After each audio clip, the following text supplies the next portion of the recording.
evening, Collective. How you doing tonight? You glad to be here in the house? Amen. Come on, give it up for Jared and the team and the amazing new song of worship that I believe is going to be sung throughout the world. Welcome from home. If you're watching from anywhere in the world, we know that's a lot of people tune in either live or later. We're so grateful that you're here with us tonight. But I'm so grateful to be here. We kicked off this new series last week. And hey, you might have heard by now that our family is in a season of transition as we're moving to the North Dallas area to be closer to our family, to be lead pastors at Bentry Bible. I want to tell you, man, Collective has become one of our favorite moments in life on Tuesday nights to gather. Just look around the room. Look at what God is building here on Tuesday night. Come and give yourselves a hand for inviting people and for being here tonight. I got to tell you, this ministry is poised for incredible growth. I believe that we are on the cusp of something great. And so, man, I'm going to be here from time to time visiting, but we've got a great group of leaders here that are going to be leading you. So keep coming, keep inviting, keep being a part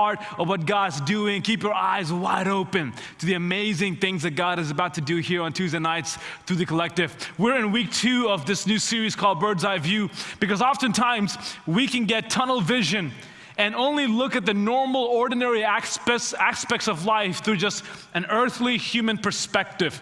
And so what this series is intended to do is to kind of raise our vision up a little bit and try to see what God sees about ordinary things in life, everyday occurrences in life. So last week we talked about pain and how do we manage pain? How do we deal? How do we respond to the pain of life that you and I go through every single day? Tonight we're going to approach this topic of time. And next week we're going to be talking about career and how God views what we might think is a Monday through Friday 8 to 5 kind of thing. But how does God view even that aspect of our life? Because I believe God's got a broader story, a greater purpose for things that we might lose vision of. And so this series is just to help you see God's perspective, bird's eye view on those things. So tonight we're going to talk about God's perspective of time. How many of you are in your 20s in this room? Go ahead and make some noise. 20-year-olds, come on if you're in the room. Yeah, come on. Where are my 30-year-olds? We got any 30-year-olds? No, got a few. Anyone under 20? Any under or 18, 20? Okay, cool. Come on, give it up for our amazing diversity of age groups. Some of you didn't even raise your hand for any of them, so I'm guessing you're under 15 or over 30 or 40, I don't know. In the movie City Slickers, Billy Crystal put it like this. He said, when you are a teenager, you think you can do anything, and you do. Your 20s are a blur. In your 30s, you make a little money, raise a family, and wonder, what happened to my 20s? In your 40s, you grow a pot belly and another chin. Hopefully that doesn't happen. In your 50s, you have a minor surgery and you call it a procedure. In your 60s, every surgery is a major surgery. The music is too loud, but it doesn't really matter so much anymore because you're losing your hearing anyway. In your 70s, you move to Florida and start having supper at 2 o'clock in the afternoon to get the lunch rate, all right? I don't know if that's awaiting you. Hopefully not. Hopefully you don't settle for that rhythm of life, but many have. But often when we go through life, man, we just go from one season to the next without really taking it all in, without making an impact, without having God's perspective for every single day of our life. One study that was done showed that an average person's life, all right, grab a hold of this, blew my mind. In an average person's life, they would spend 9 years watching TV. 9 years glued to the tube watching TV, and 6 months simply trying to find out what they're going to watch. You know, you get stuck in scroll land trying to find something on Netflix. 6 months of your life just trying to figure out what you're going to watch on TV. 9 years staring at a cell phone screen, scrolling through social media, reading news, watching YouTube videos. 9 years of a person's life based on how many average hours a week are being watched on a cell phone device. 9 years of your life will be spent looking at a cell phone screen. 6 months sitting at stoplights, 8 months opening junk mail. I don't know, that's probably not relevant for this group. You probably don't get mail anymore. 1 year looking for misplaced objects, 5 years waiting in line, 6 years eating, and 24 years sleeping. Think about how many years are spent without you even realizing that so much of your life is shared maybe into things that really don't matter that much at all. And I think as young adults, we have this illusion that we have a limitless supply of time. Like we have this unlimited supply of time. We're young, we're healthy, we've got some money, we've got freedom, we're not living with our parents, we don't really have kids, maybe some of us do.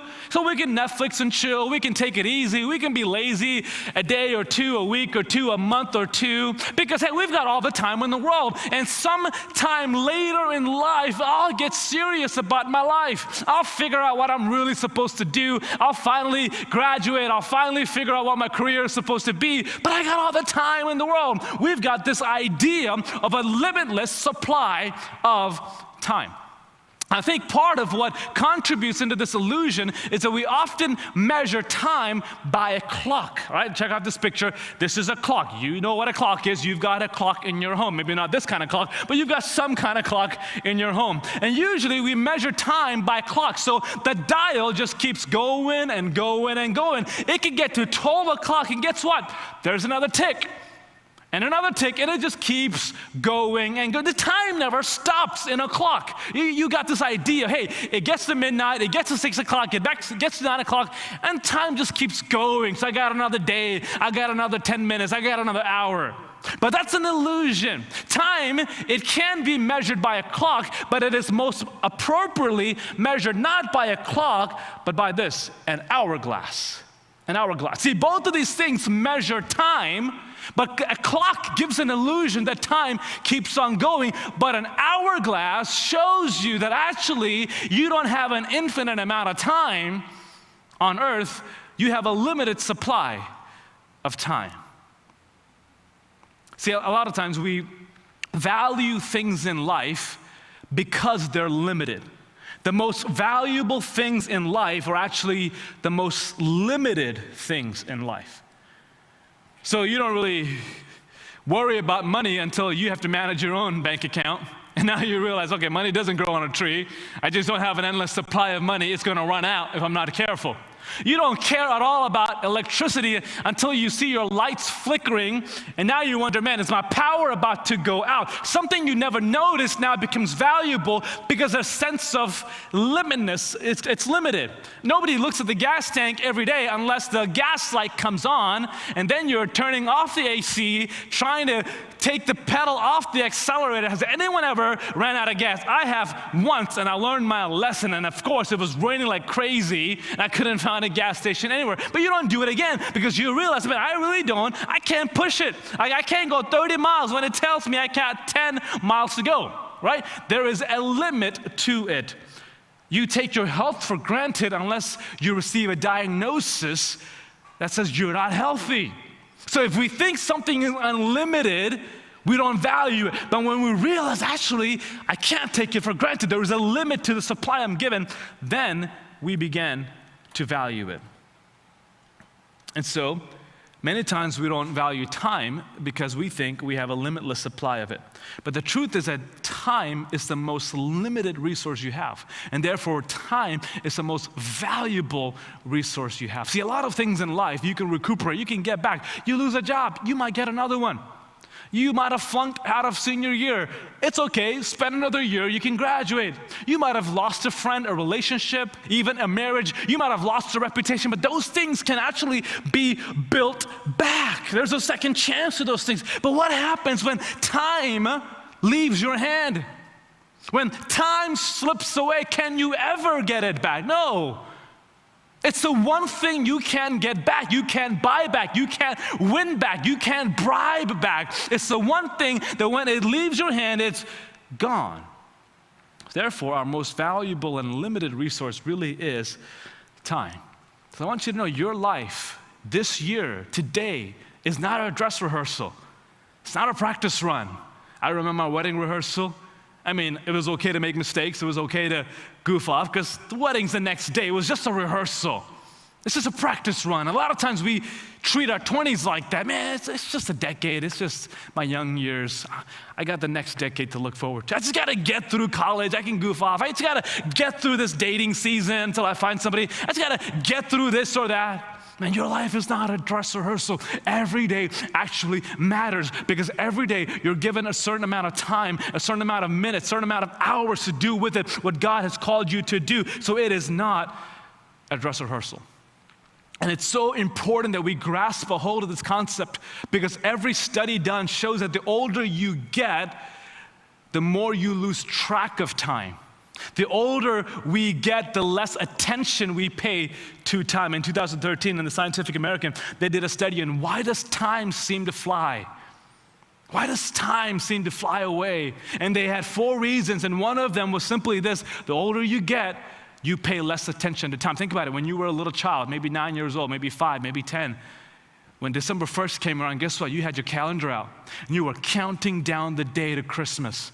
You were putting an X on every day that passed. Why? Because you were greatly anticipating Christmas morning. You looked forward to it. So you counted the days, you counted the hours, and the night before Christmas, man, you went to bed thinking, man, tomorrow is Christmas. Why? You were so much more cautious. You were so much more aware of time, because you didn't have to worry about paying bills. You didn't have to worry about buying Christmas gifts. You had less things to focus on, so you what? You paid attention to time. But as you got older, December comes around and you're just overwhelmed. You're stressed out trying to buy gifts for your friends, your parents, your kids. You're just figuring out, I gotta get through the season, and you stop paying attention to the actual passage of time. So you get older, you get more responsible, you have more duties, and your focus gets spread among many other things, and you pay less attention to the days, the months, the years, even the decades that pass by.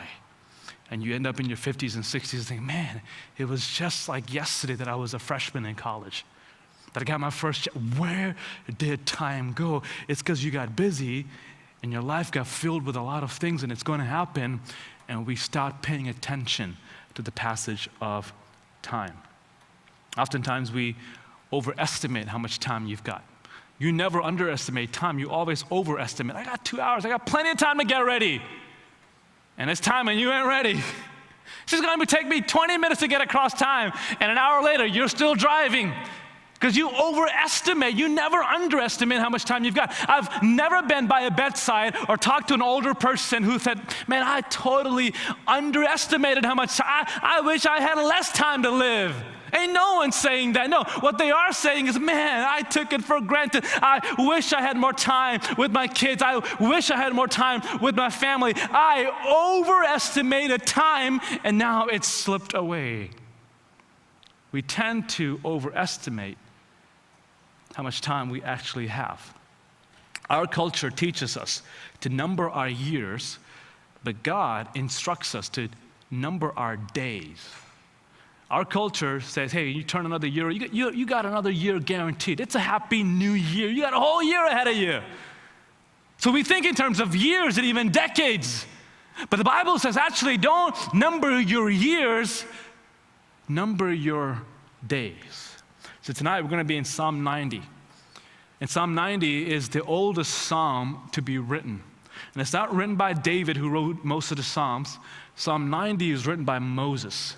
And out of the 150 Psalms, we only know that Moses has written one of them.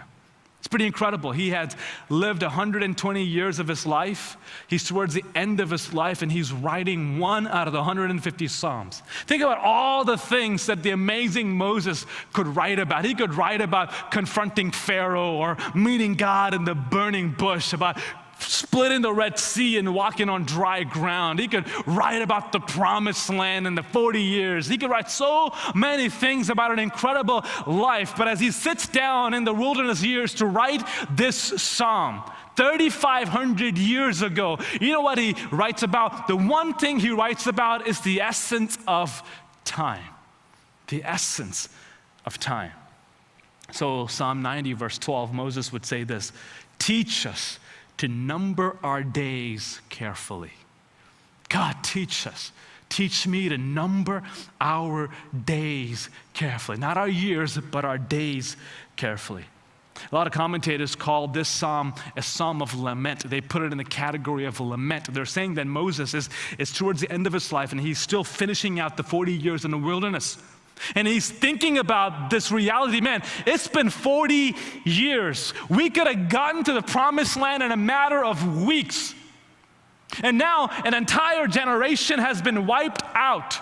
They have died because we blamed each other, we had unbelief, we grumbled, we didn't trust God, and so we've literally wasted 40 years, and people who were supposed to go into the promised land aren't because they're not living anymore. It's been 40 years, and so he's lamenting. He's grieving that the Israelites have spent so much time wasted. He's lamenting wasted opportunities and moments and thinking, God, just teach us to number our days carefully.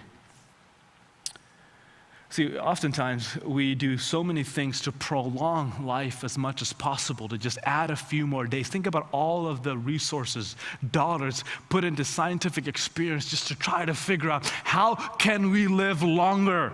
How can we add a month to our life? How can we add a year to somebody's life? We put so much effort in trying to live longer, but the key to life is not striving to live longer, but the key to life is striving to live wiser.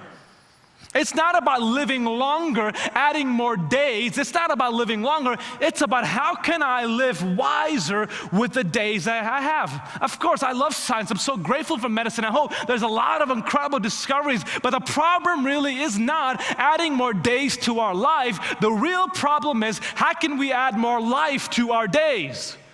It's not adding more days to our life, it's about adding life to our days. How can I take what I have already been given, this day, this moment, this space and time, and how can I add meaning to it, purpose to it, life to it? How can I not worry about adding days to my life, but adding life to my days?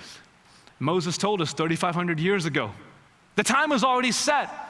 Verse 10 of Psalm 90, our lives last 70 years, or if we're strong, if you've been working out, eating organic, all that, maybe 80, if you're lucky. Even the best of them are struggle and sorrow. Indeed, they pass quickly and fly away. Moses is saying there's only a little bit of time that's been set for 70 for most, maybe 80, maybe 90 if you're really lucky. So instead of trying to add days to your life, think about how it is that with the given days you have, you add life to your day. How can I make today valuable? And when you think like that, not about striving to live longer, but striving to live wiser, you begin to become much more intentional. But every single day, tomorrow matters.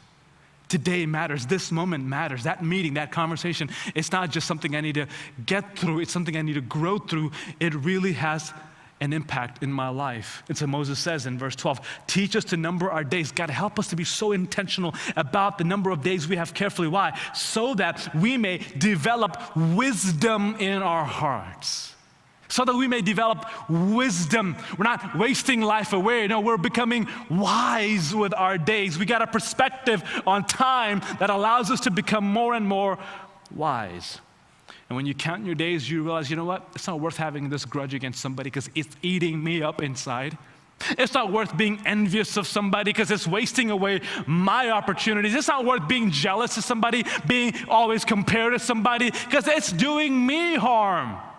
This thing that I've been so stressed out about, it's not worth it. It doesn't really matter. It's trivial. It's frivolous. I'm counting my days. If I've got a perspective on time as God invites me into, man, you begin to prioritize things differently. You begin to choose the relationships you have very carefully. You begin to choose your activities. It focuses your life on what really matters.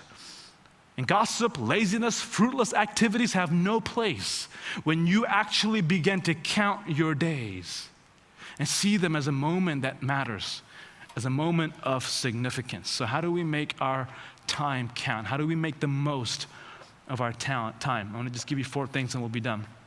First of all, recognize that God has a plan for every single day of your life.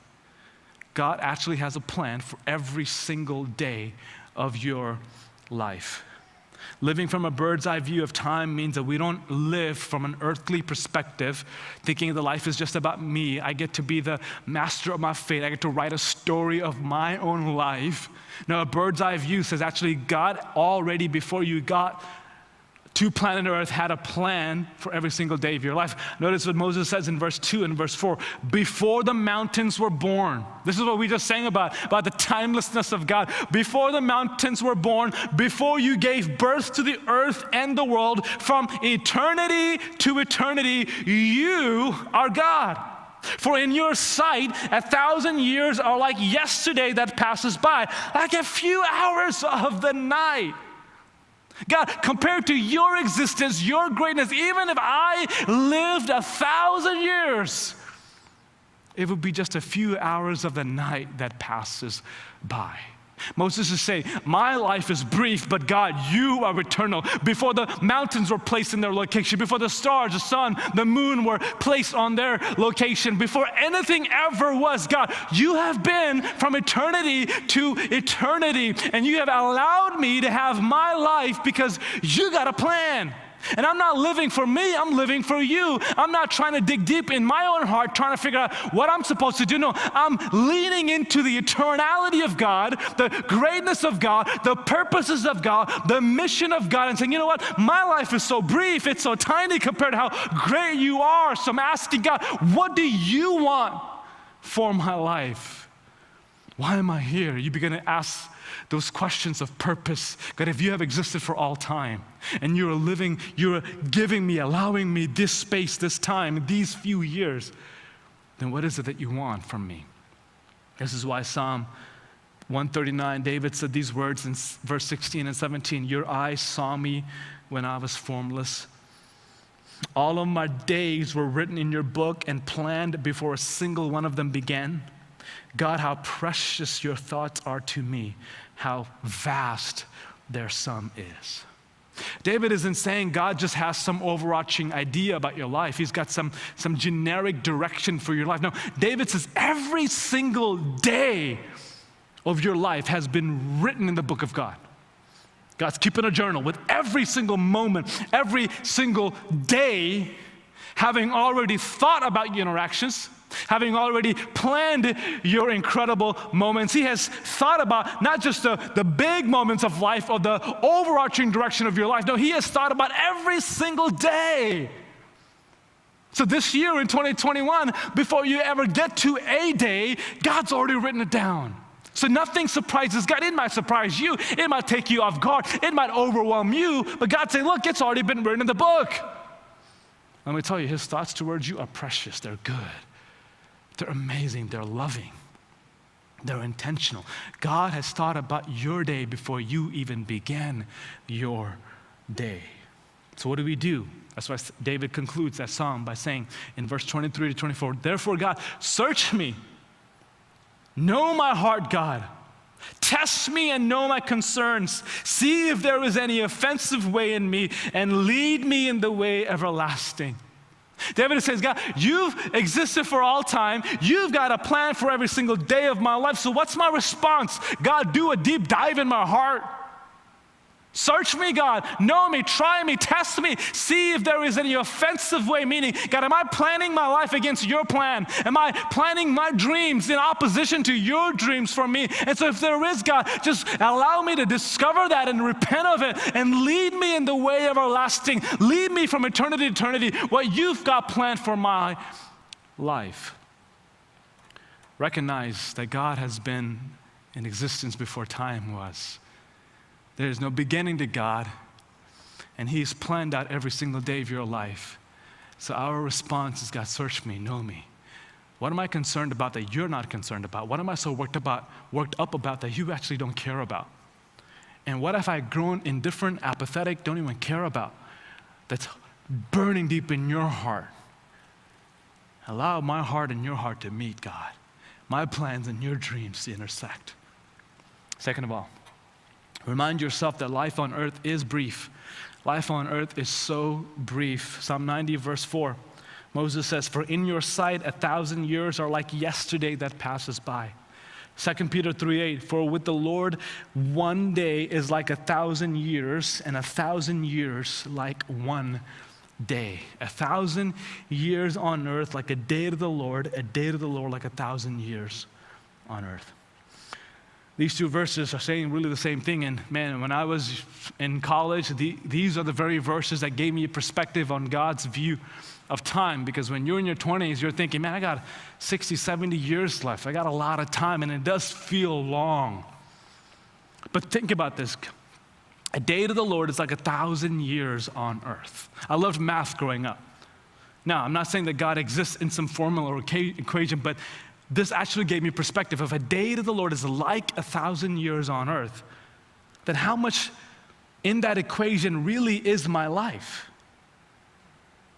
Let's say you live 70, 80 years. Plug it into the equation. A day to God is 1,000 years on earth. So let's just pretend. Let's do some math. Let's say we got 80 years to live on planet Earth.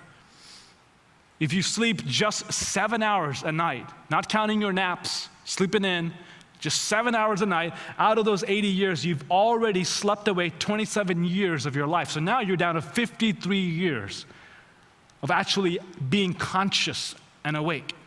And I'm thinking you're not changing the world by the time you're 5 or 6. You probably need a good first 10 years of your life just to grow up and get out of diapers and be nourished by your parents.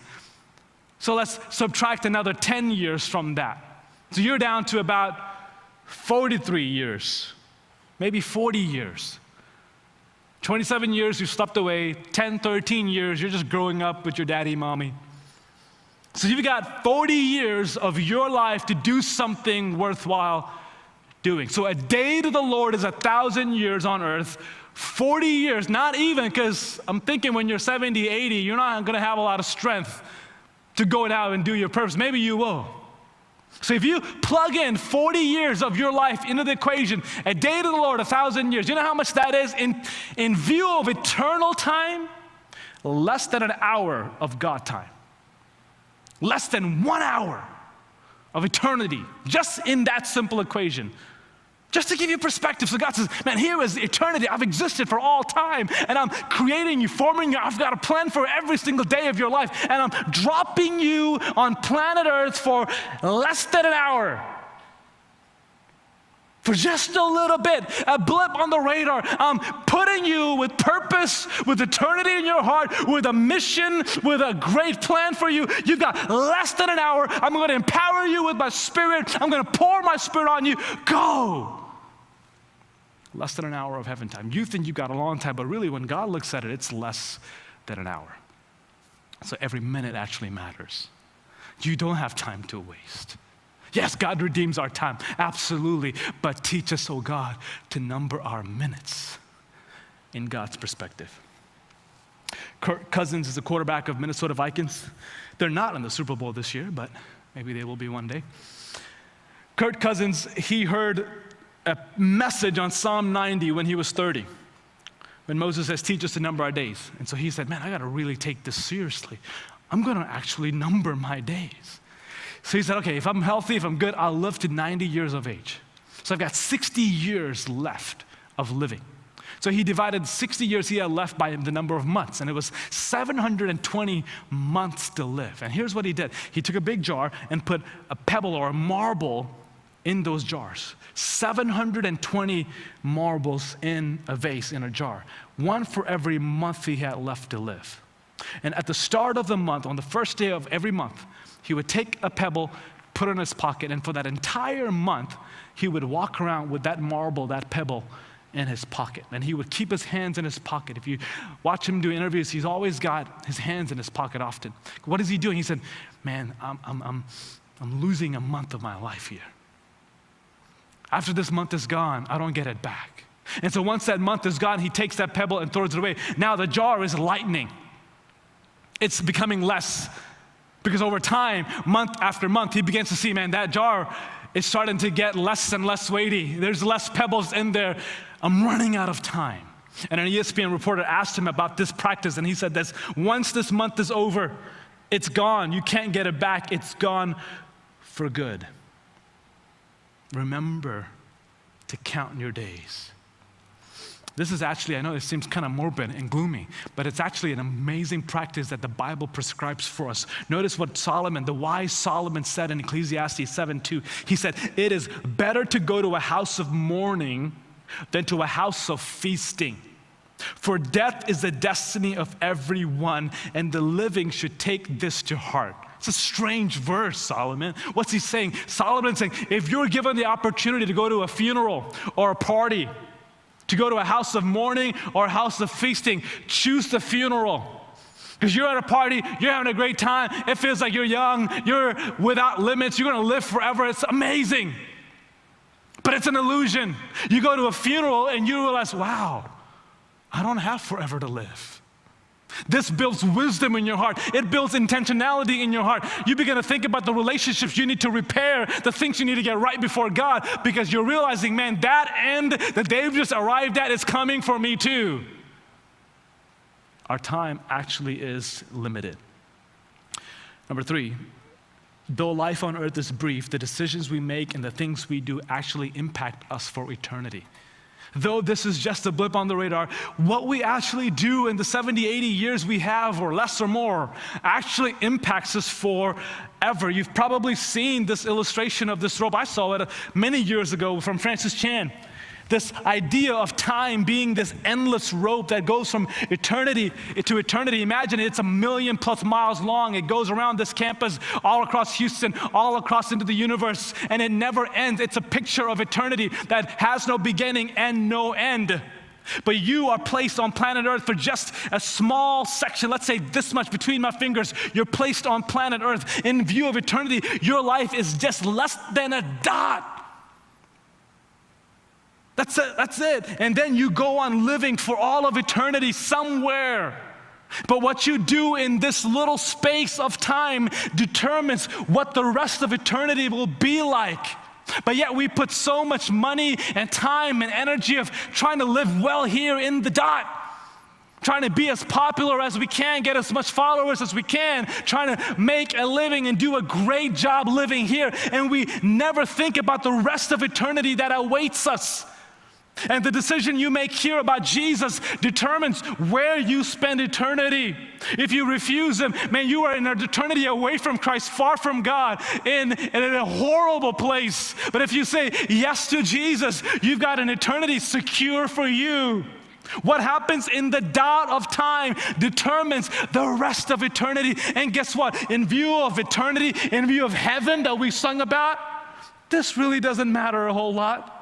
How popular you are, how many friends you've got, how much pleasure you dive into. What matters in the dot here is what did you do for all of eternity awaiting you.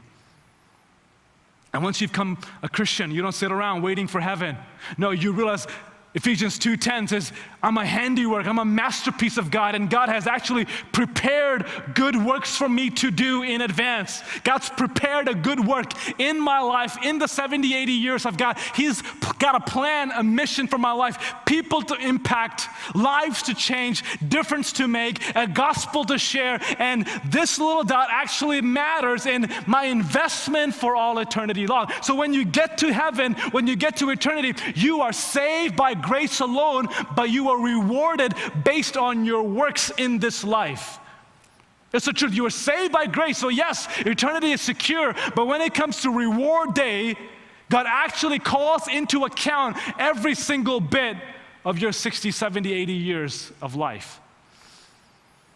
So, I've already said Ephesians 2, we are God's handiwork, created in Christ Jesus to do good works, which God prepared in advance for you to do. You've got something to do while you're on the earth. And it's based on that you are called into account. Ecclesiastes 3:15 and 17 says it like this: God will call the past into account. God will call the past into account. God will bring to judgment both the righteous and the wicked, for there will be a time for every activity and a time for every deed. Solomon is saying, I'm not judged based on simply what I did. I'm judged based on what I was called to do. God calls eternity past into the judgment room and says, like, here's my plan for you. Here's my dream for you that I had for you before you were ever born. How well did you carry out my plan? It doesn't make a difference between heaven and hell. I'm not saying that, because you are saved alone by the grace of God through faith in Christ. But when it comes to reward, when it comes to, man, that incredible moment, God calls into account the deeds of our life. Did you live with purpose in mind? Romans 4:10, each of us will give an account of himself to God. You can't say, well, my pastor, my church did that, my friends did that. No, yourself is called into account and how you spent your days. That's why Moses is petitioning God, teach me to number my days carefully. And here's the last thing, and you guys can come up. Spend your life minimizing regrets and maximizing your impact for Christ and his kingdom. Man, spend your days minimizing regrets, but maximizing your impact for Christ and his kingdom, because ultimately that's all that's going to matter for eternity. That's all that's going to matter. 1 John 2:17 says it like this, and the world with its lust is passing away. The things that you think are going to be here for a long time, it's just a vapor. It's passing away. But the one who does the will of God remains forever. But the one who does the will of God remains forever. When you invest your life into Christ and his kingdom, you accomplish his will. Man, what you do, who you are, remains forever. But you chase the wind, you chase the pleasures of your youthfulness, it just passes away. Minimize regrets, maximize impact. So many people have told me, if I knew that this was the last chance, I would say something to that person. I would do this instead. If I knew that this was my last week at this job, or last week at the school, or last week in whatever, I would do this. So why not ask yourself that same question before it's too late? Man, if today is the last day God allows me to be on earth, what would I regret the least? How can I have the greatest impact today if today is all I'm promised? Because tomorrow isn't guaranteed. Next week, we may not even be here next Tuesday night. None of it is promised. So all we've got is the present, it's the moment, it's what we're in now. So you minimize regrets and you maximize your impact for Christ and his kingdom. Just stand with me tonight. Time is something you and I both have right now. You still have it within grasp. What are you doing with it? And the greatest thing you can do with the time you've been given is to say, God, I don't want to live for me. I want to live for the one who exists outside of time, the one who has been from eternity to eternity. And if you would step into time to save me, to die for me, and give me a future, forgive me of my sins, give me a fresh start, how can I not reject? How can I not accept this gift of salvation? So tonight, your time only matters if you're spending it following Jesus. For the rest of us, maybe we've lost perspective on the brevity of life, on the passage of time. And tonight, God is saying, hey, let's get back into focus. What have I called you to do? What's your purpose in life? Why are you still here when, man, COVID has taken out 300,000, 400,000 people just in this country, but you're still standing, you're still here, healthy, alive. If God didn't have a purpose for you, you wouldn't be here. There's no need. But the fact that you are living, you're breathing, says God's act of grace to loan you more time. So begin to ask the Lord tonight, God, what do you want from my life, my career, my relationship, my family? Help me to search me, oh God. Help me to pray that prayer, do a deep dive in me. God, is there anything in me that's offensive to your way, your plan? Then pluck it out. Lead me in the way everlasting. Would you bow your heads with me tonight? God, we thank you for the gift of time that we have often taken for granted. I've taken it for granted. But the moments we live, God, is a gift. It's limited, it's valuable, it actually matters. So let us not run after the things that will pass away, but let us run after the one who stands for all eternity. And let us pursue the will of God Almighty, who extends an invitation tonight to be a part of a bigger story than us, of a broader plan than just what we could ever concoct.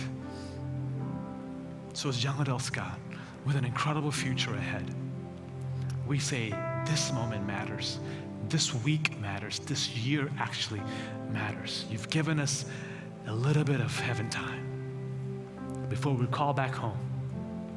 We don't want it to be wasted. We want it to literally change the world, at least our world. So do in and through us what only you can do. We yield our time to you. We yield our life to you. Teach us, God, to number our days. Amen.